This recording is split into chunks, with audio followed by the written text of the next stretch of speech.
La doctora Silvina Yaufeles, psiquiatra infanto-juvenil, lo hago rápido, titular de la guardia del Hospital Tobar García, directora médica de la Fundación Paso a Paso. Ojalá podamos otro día hablar también de esto. Coordina el grupo de trabajo Cannabis, el cannabis en uso del neurodesarrollo, en el uso mental, en la salud mental, y es asesora científica de CAMEDA, además.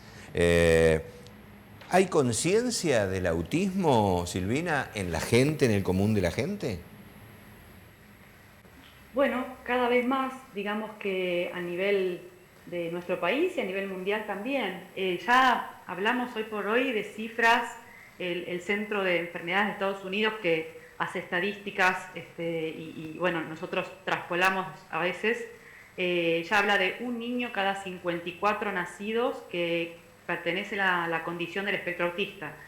Así que digamos que esto es una condición y es un espectro. Espectro quiere decir que abarca características muy distintas. Ningún chico con autismo es igual a otro, pero tenemos una elevada incidencia y prevalencia.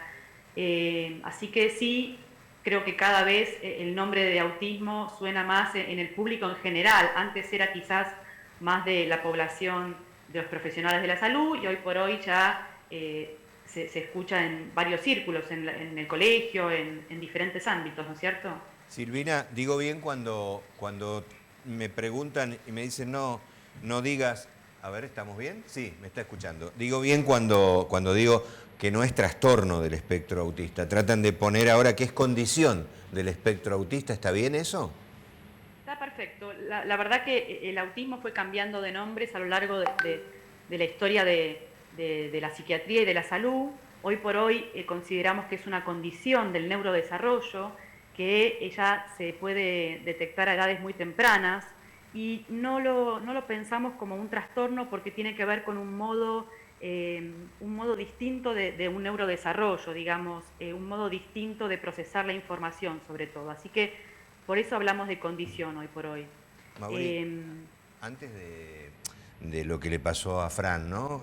¿Se puede saber antes de los 3 años, vos como pediatra, hay hilos conductores que te A eso llevan? iba a preguntarle a Silvina si ella considera que hay suficiente campaña, suficiente difusión como para alertar a los papis, ¿no? Sobre todo los que son jóvenes, los que tienen tal vez la primera experiencia con su primer chico, de que tienen que pesquisar, tienen que fijarse si hay algo que les llama la atención, ¿no? Porque tal vez los padres, o por desconocimiento, o porque no conocen la entidad, o porque realmente algunas veces quieren negar tal vez algo que les llama la atención, no concurren a la consulta en forma precoz o ni siquiera se lo consultan al pediatra. Bien, esto sucede y sucedía antes más y también depende de dónde estemos ubicados, ¿no?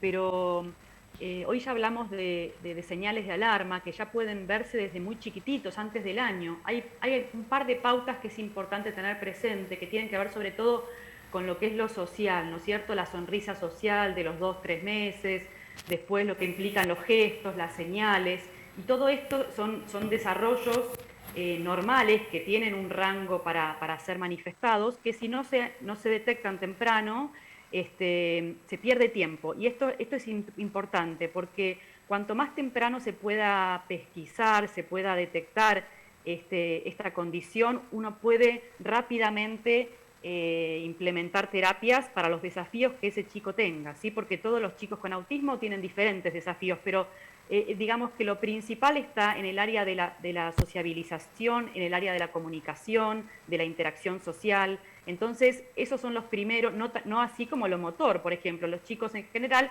logran las pautas madurativas motoras como los demás chicos, digamos, típicos, por decirlo de algún modo. Pero en cambio, en lo que respecta a lo social y al lenguaje, es donde más desfasaje o no aparece cuando tiene que aparecer. Y para esto también quiero citar, yo también soy psiquiatra de Panacea. Panacea es un programa nacional para personas del espectro autista, y la verdad que en la página, que hay una excelente web, hay un test que se llama QChat, que lo pueden hacer los cuidadores de los chicos, y es para justamente pesquisar, es muy fácil de hacer, para pesquisar los ítems que pueden estar desfasados o no estar, y uno a partir de ahí puede consultar al especialista. el especialista, a veces el pediatra, hay veces que están formados, pues ya hoy por hoy existe una especialidad que se llaman los pediatras del desarrollo, que están sobre todo formados también para estas cuestiones, ¿no? Del neurodesarrollo. A veces los pediatras suelen, o por ejemplo antes sucedía más que comentaban, bueno, esperemos un poco, y ya esa teoría ya no va más, no esperemos, porque a veces agarrado más a tiempo ya se implementan tratamientos y después el curso claramente puede, y el pronóstico puede ser distinto, ¿no? Digamos. Silvina, a vos seguramente te llegan derivados de pediatras, muchos casos, desde cualquier edad, desde meses, tal vez incluso años. ¿Cómo abordás vos tanto al chiquito como a la pareja que viene a la consulta? ¿Cómo es el abordaje? ¿Cómo es el estudio? ¿Cómo determinás vos el grado dentro del espectro autista? ¿Cómo lo incluís? Bien, bueno, yo en general ya los recibo con el diagnóstico hecho. Ahora, de todos modos, que no es lo mismo que darlo, pero hay que trabajar sobre el diagnóstico, porque el diagnóstico tiene que ser algo que ayude, no que bloquee. Y esto es importante tener presente. A nosotros nos sirven los diagnósticos para entender de qué estamos hablando, pero eso a la familia muchas veces los entorpece, los deja bloqueados, les genera muchísima angustia. Entonces tenemos que poder trabajar en el contexto del diagnóstico. Yo sobre todo prefiero hablar de desafíos. ¿En qué áreas el chico está con más desafíos, con más necesidad de apoyos? Y ahí apuntar, digamos. Como decimos los psiquiatras infantiles, los diagnósticos en la infancia se escriben con lápiz, porque en función de los tratamientos y los apoyos, el diagnóstico puede cambiar. Por supuesto que la condición del espectro es una condición que es de por vida, pero no por eso quiere decir que la persona vaya a pasarla mal toda la vida, sino que va a tener que necesitar apoyos, más o menos depende en qué momento de la vida, porque también existen, digamos, personas, yo también atiendo personas adultas con autismo. Ahora, me parece importante que la persona que dé el diagnóstico, que muchas veces son o los pediatras o los neurólogos, estos se basan principalmente también en evaluaciones que son más objetivables. Hay test específicos donde se evalúan todas las áreas del desarrollo de la persona, se les hace, digamos, una entrevista al niño en el contexto del juego y también, por supuesto, una entrevista a los padres, y a veces se piden estudios y a veces no. Antes esto era de rutina, pedir una serie de estudios, imagen cerebral, electroencefalograma, etcétera. Hoy por hoy, dependiendo el caso, dependiendo los antecedentes del chico, uno pide o no pide estudios, porque hay estudios que claramente son invasivos y hay altas chances de que no arrojen un resultado que modifique nuestra conducta posterior. Entonces, realmente ahorrar la angustia primero al niño y después a los padres, que lo que implica llevar a un chiquito a hacer un estudio bajo anestesia, etcétera, etcétera. Bueno, parte de lo que contaba el papá de Fran, vuelvo al caso. El entorno le decía, bueno, quizás no se comunica, pero ya va a ocurrir, esperemos, es chiquito todavía, ¿no? Parte de lo que dice ella, son los tiempos. Es tardía la detección a los 3 años, por eso estamos hablando de la detección temprana, ¿no? Con el tema de la estimulación. Vayamos un poquito al tratamiento, Silvina, porque ahora hablamos de espectro, ¿no? Ahora un espectro terapéutico más amplio, ¿no? Con el asunto de nuevas adquisiciones.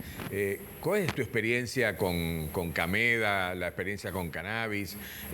Sabemos que esto está llevando paso a paso. Empezamos con las epilepsias refractarias. Bueno, ahora tenemos otros caminos y otras posibilidades. ¿Cómo es tu experiencia con esto? Bueno, mi experiencia es interesante porque yo fui empujada por los padres. Esto viene, el mundo del cannabis viene al revés, viene de la gente a los profesionales, y los profesionales nos tenemos que formar para poder acompañar.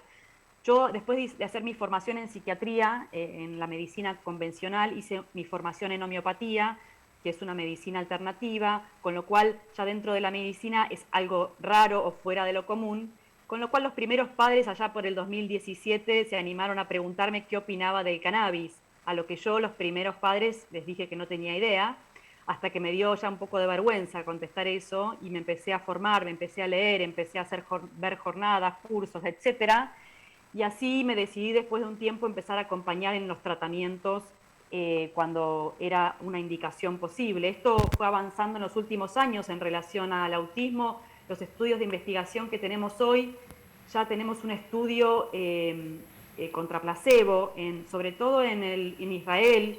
Hay un neuropediatra que se llama el doctor Adi Aran, que hizo varios ensayos clínicos. El último es un ensayo metodológicamente más complejo, con lo cual para nosotros los médicos tiene un grado de evidencia más importante. Y eso, bueno, nos deja más tranquilos a la hora de pensar en relación a la evidencia y la posibilidad de emplear esto como una herramienta terapéutica. Así que lo que se está hoy por hoy no es el tratamiento de primera elección, pero es un tratamiento posible, sobre todo para lo que son los síntomas asociados, que tiene que ver sobre todo con lo conductual. Hay muchos chicos, la mitad de los chicos que tienen autismo tienen en algún momento de la vida problemas de conducta. Algunos severos pueden ser que se lastimen, que se agredan o que agredan a otros, o que tengan mucha impulsividad, o que tengan problemas del sueño, o que tengan enojos muy fuertes. Hay una gama enorme de síntomas, pero básicamente son conductuales principalmente, y para esto la medicina convencional tiene una respuesta parcial. Me refiero a los psicofármacos que están aprobados por la FDA para tratar estas conductas asociadas. Muchas veces funcionan, muchas veces no funcionan. En un 40% no responden o responden parcialmente. Y el cannabis viene a jugar acá un rol interesante, primero por varias cuestiones que yo fui descubriendo y por lo cual me volqué mucho a la formación y también ahora a compartir la información con mis colegas. El cannabis tiene muchas moléculas, de las cuales principalmente lo que se usa, sobre todo en el contexto de la salud mental, es el cannabidiol, que funciona como un ansiolítico no adictivo y se utiliza para estas conductas disruptivas, para las alteraciones del sueño, para la irritabilidad.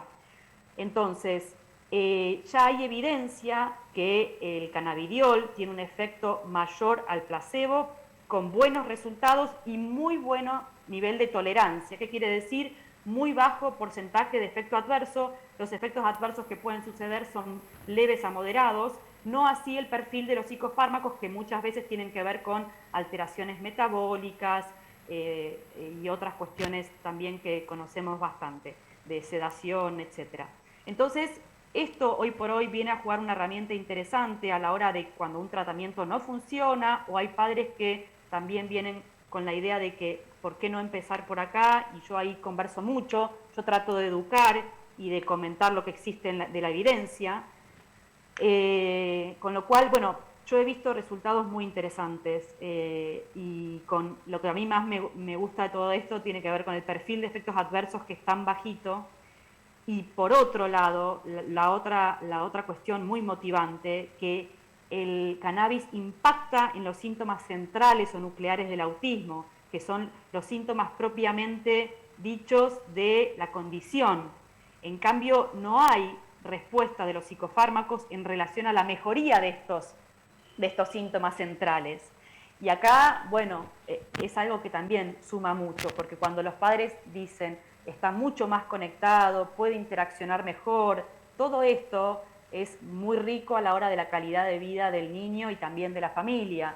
Esto no se ve muchas veces con los psicofármacos, que pueden aplacar síntomas de impulsividad o agresión, pero en lo que respecta a las características principales del espectro no modifican. Claro. Bueno. Está bien, porque también no hay que despertar las fantasías de que el cannabidiol cura el autismo, ¿no? Estamos hablando que realmente es un apoyo fundamental para ciertos síntomas que son realmente muy difíciles de controlar y que ayudan parcialmente después al tema de lo que vos decís, la comunicación, la sociabilización, el tema conductual. Evidentemente eso hace que de pronto el chico se pueda conectar más, no solamente con sus familiares, sino también con el entorno. Acá no hay, diría algo, no hay nada que curar, porque es un modo de desarrollo distinto, un modo de comprender distinto y de procesar la información. Entonces, primero, ninguna terapia cura, digamos, esto, porque bueno, yo tengo la idea de que esto no hay que curarlo, esto hay que tratar cuando la persona tiene sufrimiento o el entorno tiene sufrimiento, pero hay que mejorar la calidad de vida, que tiene que ver con los síntomas que estamos hablando sobre todo. Y comprender que son personas que tienen otros modos y que también uno tiene que poder abrir la cabeza para entender que hay personas que funcionan diferente y tenemos que poder, me parece que pensar hoy justo tenía una entrevista muy interesante de un niño que veo hace un par de años allá en el interior y me decían que él estaba ahora en 3er grado y está desde jardín con sus compañeros. Y sus compañeros, él habla poco y él habla raro y él habla distinto, pero nadie cuestiona esto. Sus compañeros lo conocen desde chiquito y lo aceptaron como es y saben qué cosas les cuesta. Entonces, cuando hay muchos ruidos, le dicen, no, tanto ruido no, porque él no la pasa bien. Y ellos ya se manejan. Acá, cuanto menos interviene el adulto, menos se embarra, porque los chicos solos ya por naturaleza saben cómo ayudar a un otro que no la está pasando bien porque es así como funcionan, ¿no? Casi... Bueno, me fui por las ramas. No, al contrario, íbamos Está a pedir... muy bien porque así directa. como hay bullying, también hay empatía por parte de los chicos, ¿no? Como para que el que ven distinto, apoyarlo, acompañarlo, como para que se sienta más adaptado al medio, ¿no? Además, casi, bueno, como para ir cerrando, por lo menos por esta vez, porque me quedan un montón de temas para charlar con Silvina, que es la posibilidad de decir, cuando empezamos la nota decíamos cuánta conciencia hay, acaba de decir que de a poco va generándose más. Y escuchaba ayer a Mamá Cultiva, la gente que empezó con esto, pensaba en Ana María García Nicora desde otro sector, y decía, le habían convocado para una nota, y dice, pero yo tengo las plantas en casa, era todo muy nuevo, y el abogado le dijo, en 2 días te saco. Bueno, sacame, dijo. Era como un gesto, porque lograba que los resultados se veían, como con Julieta, como ocurre. Ayer tomo otra lectura que hacía, de una mamá que contaba que a los 4 años su hijo tiene eso, le cuesta mucho, por ejemplo, que le saquen sangre, no le gusta que lo toquen, es una historia, no puede venir gente a casa, hay una situación familiar muy complicada, ¿no, doctora? Sí, esto sucede mucho y la verdad que nosotros nos tenemos que adaptar a estas personas que tienen estas dificultades. No podemos pedir que ellos se adapten. Uno tiene que hacerlo en domicilio, tiene que hacerlo con gente que tenga paciencia. Pasó mucho esto con la vacunación. Los padres no sabían cómo llevarlos. Después, gente de los vacunatorios se han acercado a domicilio. Yo tengo varias historias de esas. Entonces, hay maneras más amables de hacer estas cosas que para un chico común, por decirlo de algún modo, ya de por sí genera mucho malestar. Para un chico mucho más vulnerable en cuanto a los estímulos y a lo que implica bullicio, etcétera, se le puede hacer más ameno. Me parece que nosotros tenemos que tomar conciencia de que podemos modificar cosas para que los entornos sean más amables y amorosos para estos chicos y para todos, ¿no? Poneme, por favor, para cerrar, Vera, si sos tan amable, parte de lo que se está haciendo en Cameda, quiero poner todo junto y no entra, porque ella hablaba de la conciencia y la capacitación del médico, y precisamente el cannabis de uso médico, hay una edición internacional ahora, ¿no?, que se plantea para educar y para que los profesionales también aprendan, tus pares. Cameda tiene una de las misiones que tiene, principalmente tiene la misión de que las personas que necesiten el cannabis para las patologías que requiera, sea un aceite seguro y de calidad, y por otro lado también tiene como misión formar, capacitar tanto médicos como profesionales de la salud en general, como público en general. Entonces siempre hay formaciones, ya sea del sistema endocannabinoide, del marco legal, de aspectos psiquiátricos, aspectos neurológicos, o sea, si entran a la web van a poder ver claramente muchos cursos de formación y de intercambio.